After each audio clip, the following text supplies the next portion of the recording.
The sound of inhumanity, the most terrifying sound in the world. The cruel, endless tramp of marching feet as the invader grinds over a small country, bringing desolation, hunger, and death. This is the sound that echoes through the Far East. It reached Tibet, and only 50,000 Tibetans have managed to escape into freedom. We present the story of their hopes and beliefs and their longing to return home.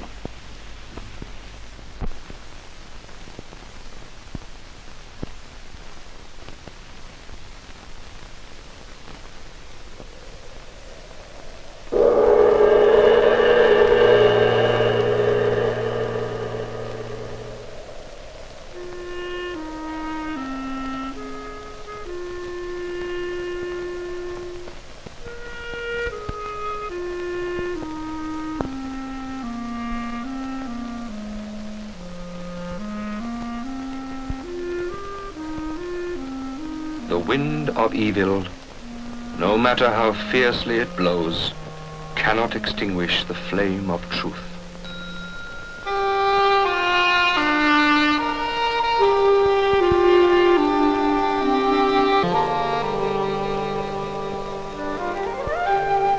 There was peace on the roof of the world, a quietness that lasted for 1,200 years.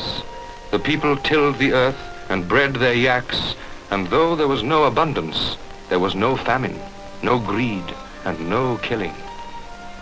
For the spirit of the Lord Buddha filled the land, and a sense of religion pervaded even the wildest places. Of the world beyond, even the spiritual leader, His Holiness the Dalai Lama, knew little. So we were happy. Desire brings discontent. Happiness springs from a peaceful mind. A hurricane of terror shattered that peace. It was 1959, the year of the Wood Dragon. The Chinese army had come to liberate the people. The Fred Kano army of Tibet met them bravely and quite unrehearsed. Sticks and stones against high explosive, ancient rifle against machine pistol, iron cannon against howitzer. Civilians were slaughtered by the thousand. The Chinese set out to destroy the spirit and the religion of the people, and woe betide those who refused to submit. Crucifixion, burning at the stake, drowning, strangling, the more fortunate were shot.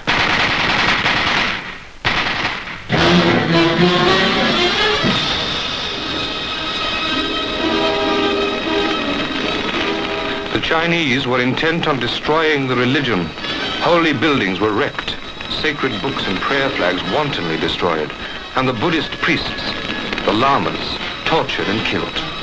Children were torn from their parents and sent to China to be drilled in the communist dogma.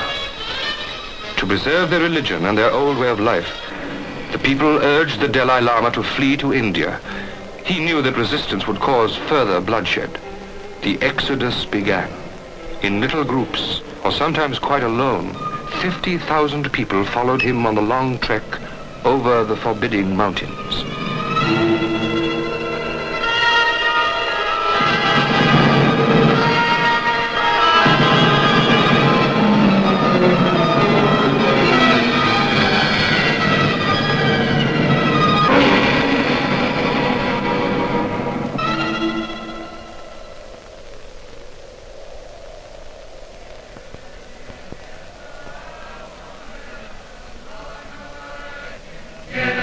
Behind them in their homeland, the communists were busy uprooting the religion of peace. A religion that expects one male from every family to become a lama and devote his life to prayer.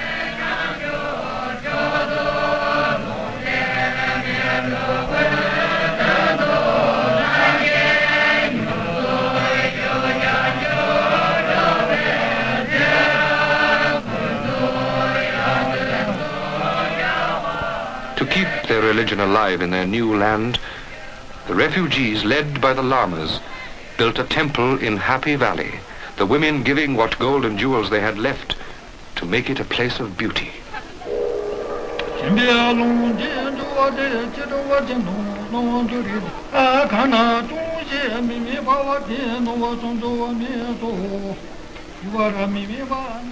Its library contains the 108 volumes of the Lord Buddha's teaching, which the lamas smuggled over the border.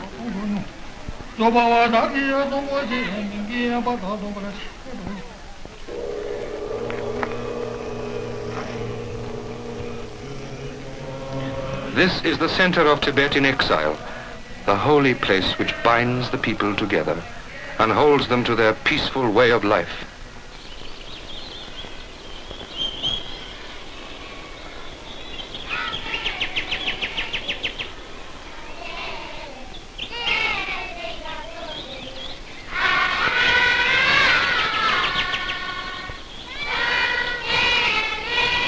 The children are our jewels and our precious hope for the future.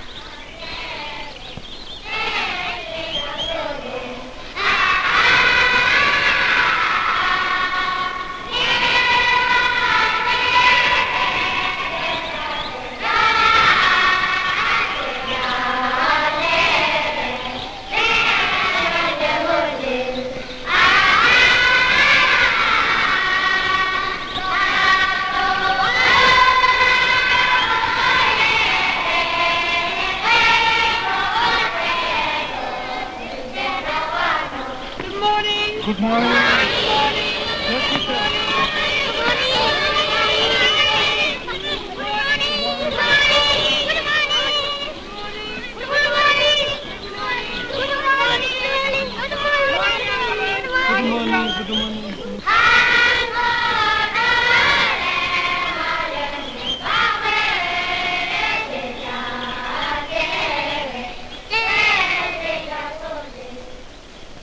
The future of a nation.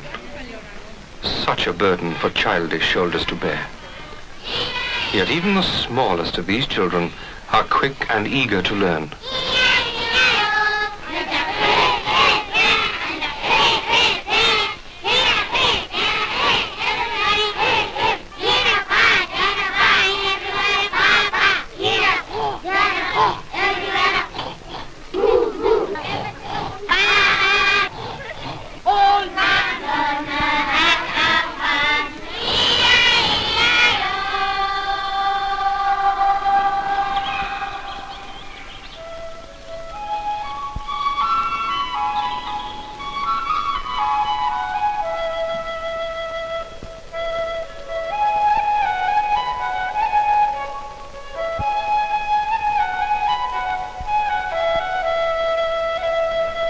In Happy Valley, beside the Buddhist temple, an entire village has been created for children.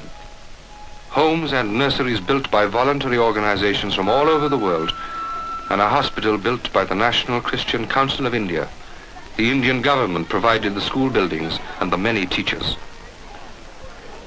Healthy bodies, healthy minds. This is the picture the visitor sees, yet almost every child has a story of tragedy or terror. Tenzing Norbu, fleeing Tibet on the same night as the Dalai Lama, came across the freezing passes, always in fear of an unpleasant death from the Chinese. In the night. But then we came across and we went through villages and asking for food and shelter. And we got, on the way we had many planes attacks and they attacked us at 5-6 times. Faith was my support and obedience my only guide, says Mrs. Tering, who organized the Tibetan children's homes at the request of the Dalai Lama. And the modernization of these medieval people begins here with American and European cast-off clothes. For when shirts and trousers, tunics and skirts replace the accustomed robe, a subtle change of outlook must begin. Poor things, they couldn't carry very much of their belongings because they were very anxious to bring their children safely to India. And that's why that these children and their parents are suffering a lot. So we are taking care of these children in the homes. And we get so much help.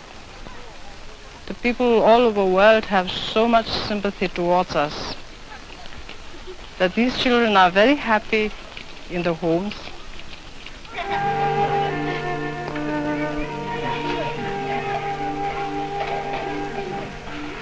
Here, in safety and love, the children live while their parents work in other parts of India. Here, each day, every child says grace at meals, worships for an hour, studies his religion of non-violence, and learns more about the modern world. The National Christian Council of India, supported by Christian Aid and the World Council of Churches, has helped in many ways. Money, food, milk, medicines, even to providing fresh fruit and proteins, because monkeys stripped the fruit trees and leopards ate the chickens. In the children lies the only hope for the future, for the old will die and the middle-aged are set in their ways.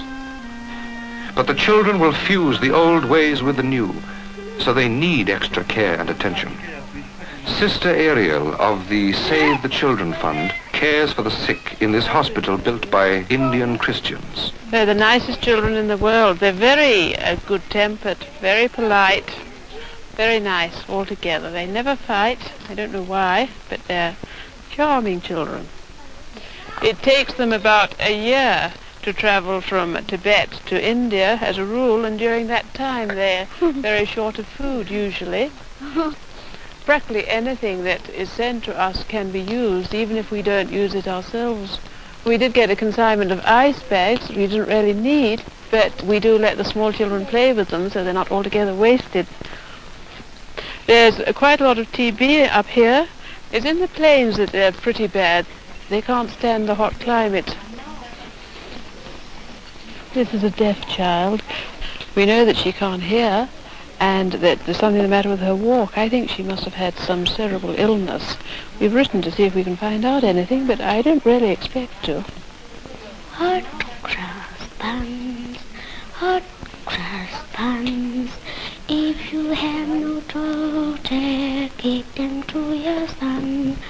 One a penny, two a penny, hot cross buns. Hale go cow, hale go cow. Row your boat gently down the stream. Merrily, merrily, merrily, merrily, like we start a dream. Bang, bang, tune down, chin and call down. Give us any, give us any, give us any, give us any, meeting laundry. The scent of strange flowers, the sound of strange birds. Sam Cho will never see Happy Valley, but she can feel the warmth of home.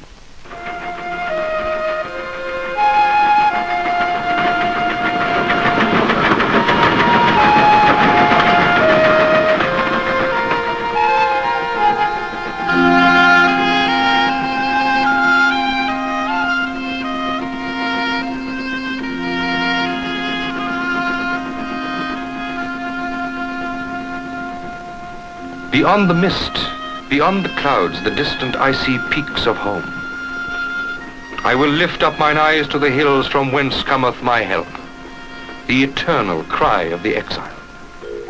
Tibetans dream of going back one day, and yet it may be many generations before this dream comes true.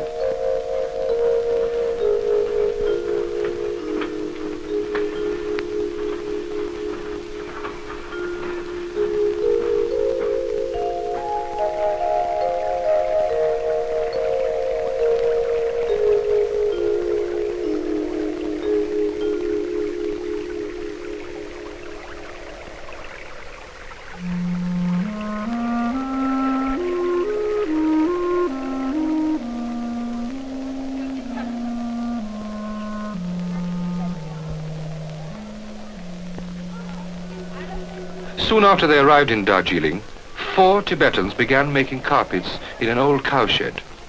Now 300 men and women spin wool by hand and toe and dye it in the ancient way, using special leaves to produce colors which will not fade. They weave exotic patterns, unknown till now in the Western world, and already the sale of carpets brings in several thousand pounds each year. But no sales ledger can measure their pride in earning their own living again. While the mothers spin, their small children are cared for in a nursery and a creche, with foster parents as well as trained nurses to look after them.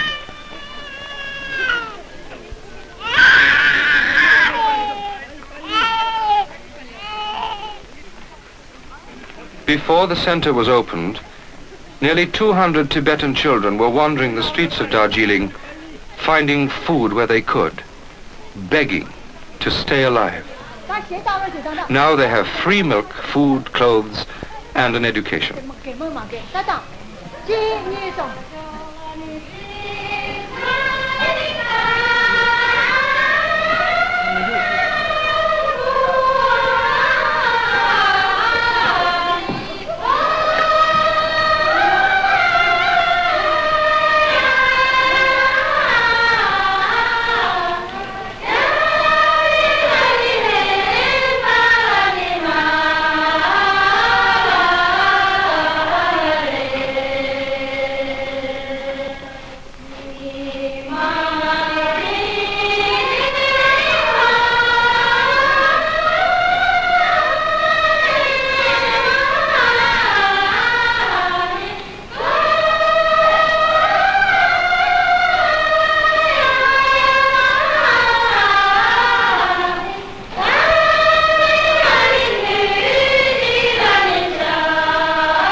Not all Tibetans can live in the northern hills within sight of their country, for there is not enough land to farm. Here in southern India, the government cleared 4,000 acres to establish a farming community, giving each man 2 oxen and a simple course in agriculture. To many, farming was difficult, for they'd been herdsmen. Yet they persevered, they learned, they settled and farmed, working hard to become independent of help from outside.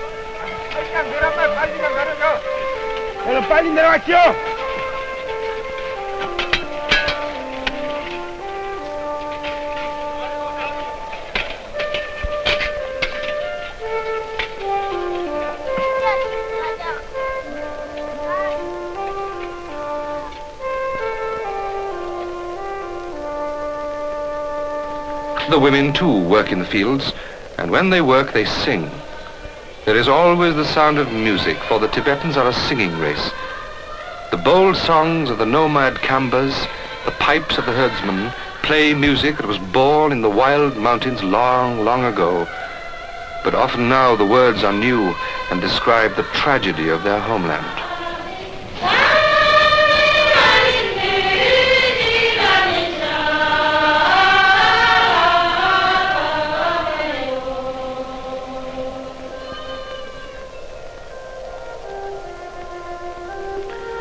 Even after 10 years and more, they are still strangers in their new land. They like to keep to their own kind, and marriage with Indians is discouraged. Above all, protected from evil by their prayer flags, they remain strong in their Buddhist faith.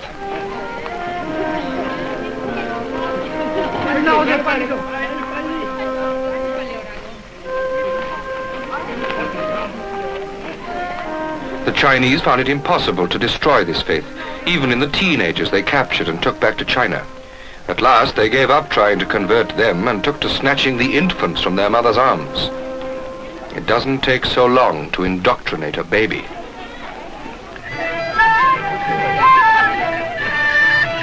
The Amdo people come from the Great Eastern Gorge, that part of Tibet first invaded by the Chinese in 1950. These dancers were part of a professional troupe, and among the very few Tibetans ever to travel outside their homeland.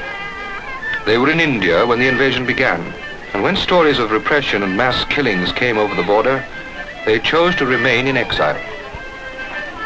They're a happy people, like all Tibetans, and they have the lively sense of humor that goes with an independent spirit.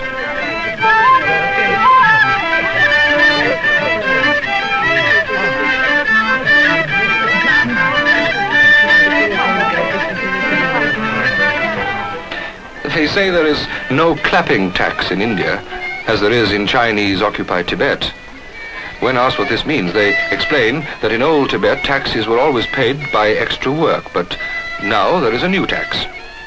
Whenever a Chinese official visits a village, all the people must turn out and clap to show their joy. This is very tiresome.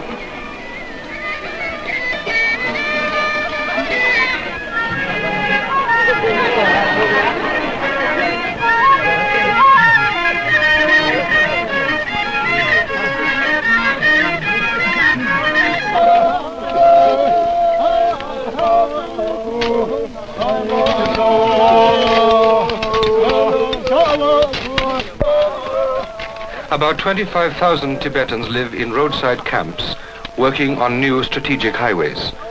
The Indian government pays them, and the National Christian Council gives much of the extra food and vitamins they need.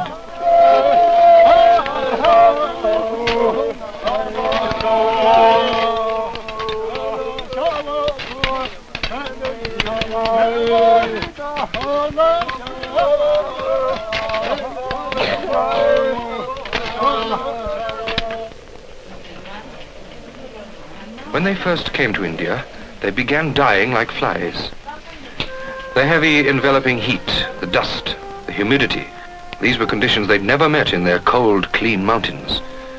They had no immunity from tropical diseases, malaria, cholera, typhus, dysentery, tuberculosis, and leprosy. To help slow the spread of disease, the Indian government and the Christian Council, working closely together, set up mobile clinics on the borders, staffed by Indian and European doctors, many of them Christian missionaries. But these doctors were fighting ignorance and fear as much as disease. A Tibetan still believes that illness is caused by sin, and a sick man will visit his Lama to seek forgiveness and then to be cured by prayer. It takes time to understand that prayer, except in rare cases, is no substitute for antibiotics and immunization. The call for modern medicine is still great. Near the border, Dr. Duncan, a missionary, runs a hospital and leper colony. It's supported by the Presbyterian Church, gifts from all over the world, and by her extraordinary faith that these gifts will continue to come in as long as the need exists. Tibetans are particularly susceptible to TB because a great many of them in Tibet did not in fact meet the germ until they came to India. So therefore they had no immunity at all to protect them. Secondly, they came down, many of them taking a long time on the journey. They had no food, and when they got to India they had a new kind of food to eat which they didn't like, and so they were malnourished. And of course they had to live in very overcrowded conditions, so that if one person had it, very quickly they all had it. This man is a case of TB of the chest, and is beginning to object because we give him so many injections. Little Sonam looks rather pathetic now, but she was, in fact, just a riddle of bones when she first came to us. She has not been fed or loved adequately. She has rather a sad story. While she was in Tibet and the Chinese trouble started, she actually saw her husband killed, and this affected her mentally, so that when we first knew her, she was a very sad sight, behaving rather like Ophelia, wandering around singing with flowers in her hair. This man is a very old friend. He's been with us now for more than 5 years. When he came to us, he was in already a very bad condition with TB, not only of the lungs but also of the spine. And it's unlikely that he will be with us very much longer. But our main aim is to treat adequately and also to diagnose early, so that when the disease is in the early stages, we can hit it really hard and cure it.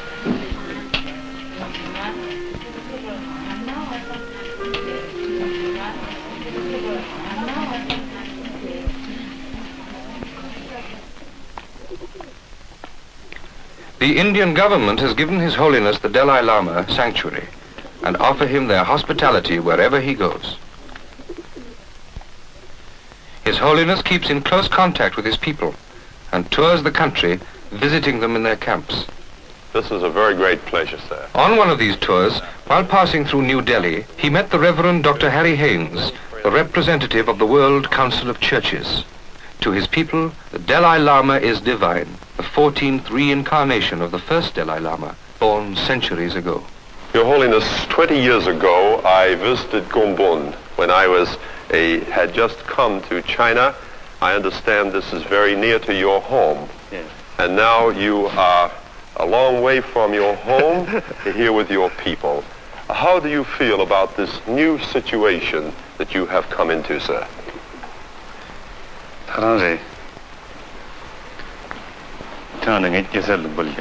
I am glad to hear that you were once near my birthplace, but since then there have been many changes, all of them bringing much sadness. We are trying to create something valuable here, but we cannot expect quick results. But I am certain that in the end we will succeed and return to our country, because we have truth on our side, and truth always prevails. Your Holiness, many who have visited your people here in India have noticed the very great love and affection that you hold for your children. What do you think tomorrow holds for them? We know we are still backward in the field of education, and we suffer from it. We do realize the importance of modern knowledge, but at the same time we cannot neglect our own ancient culture and religion, which prepares one for this life and the next. So our children must be taught our own learning, side by side with modern education. And so it has become part of our spiritual duty to help our children by teaching them how to live with the demands and benefits of the modern world, without losing their innocence or the ideals of their ancestors. Our children are the jewels and precious hope for our future. With few exceptions, they are very intelligent, capable, and very lovable. Your Holiness, we do not belong to the same faith. I'm a Christian. You're the spiritual head of your people.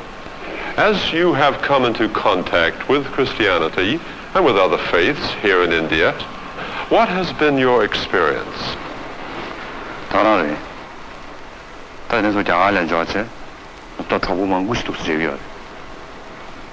Although in some ways our faiths and beliefs may be different, our goal is the same.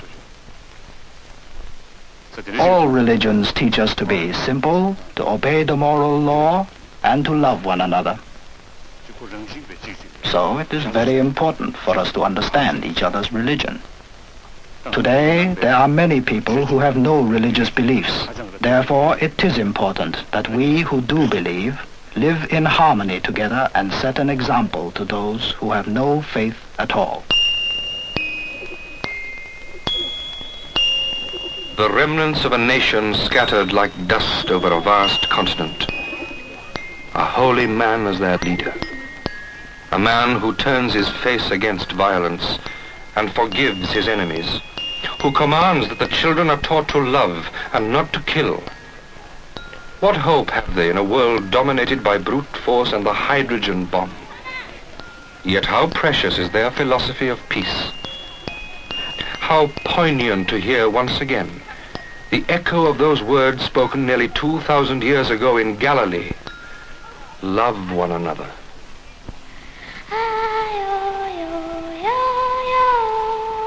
Our children are the jewels and precious hope for our future.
wind of evil, no matter how fiercely it blows, cannot extinguish the flame of truth.